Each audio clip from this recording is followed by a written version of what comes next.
is Arash Aramesh, an Iran expert from Stanford University Law School. Good to speak to you this morning, Arash. The Iranian government quick to place the blame for who's responsible for these killings, but who do you think is behind them?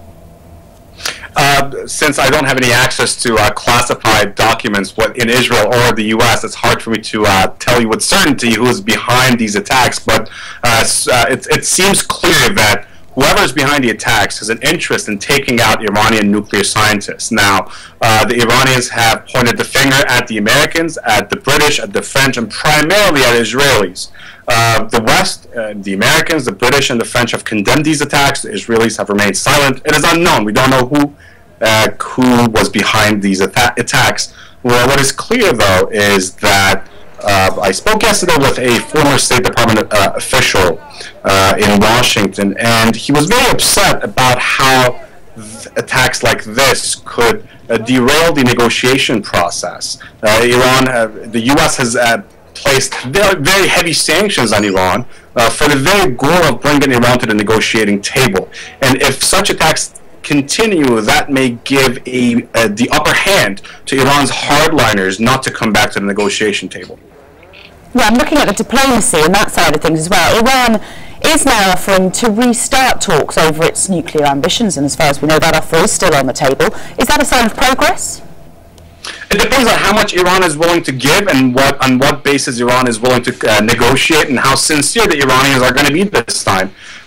Iranians, it seems like they want to continue with enrichment without any international monitoring and international supervision. Again, it depends on how willing Iran is this time to be sincere and to be forthcoming. It seems that the foreign pressure, the outside pressure, has really hurt, and it's hurting the Iranian economy and the Iranian middle and the lower classes. So it's bringing them back to the table. Again, we've got to wait and see what they're willing to give up. Of course, you mentioned there the wider sort of international picture here. All of this, of course, comes amid continued tension in the Gulf, oil embargoes, and the threat to shipping in the Strait of Hormuz as well. So the bigger picture is important.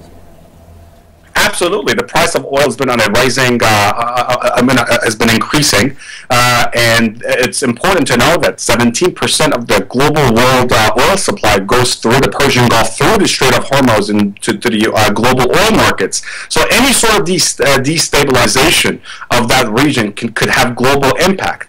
Again, it's a very important place. We have a lot of ships there. We have our fifth fleet there. The British Navy is sending its most advanced, brand new battleship to the Persian Gulf. Again, it's a very important little body of water. But what's also important to keep in mind is that it's not just the Iranians up north and the Arab countries in the south and the western parts of the Persian Gulf who are just there. Got a lot of American interest, a lot of global world interest, and everybody's watching to see what happens, not to only oil markets, but also to security in the region and to supply and commerce. We're going to see what happens. Again, it seems like the Iranian rhetoric has been kind of getting more and more fired up in the past couple weeks. But I would be quite surprised if those cooler heads in Tehran really want a war. Hardliners maybe, but I'm not sure about the cooler heads. So I hope the cooler heads would prevail this time. Okay, well, interesting to see how things develop there. Arash Aramesh, thank you for your time this morning. In December, Human Rights Watch visited Saif al-Islam, the son of the former Libyan dictator Colonel Gaddafi, in Zintan.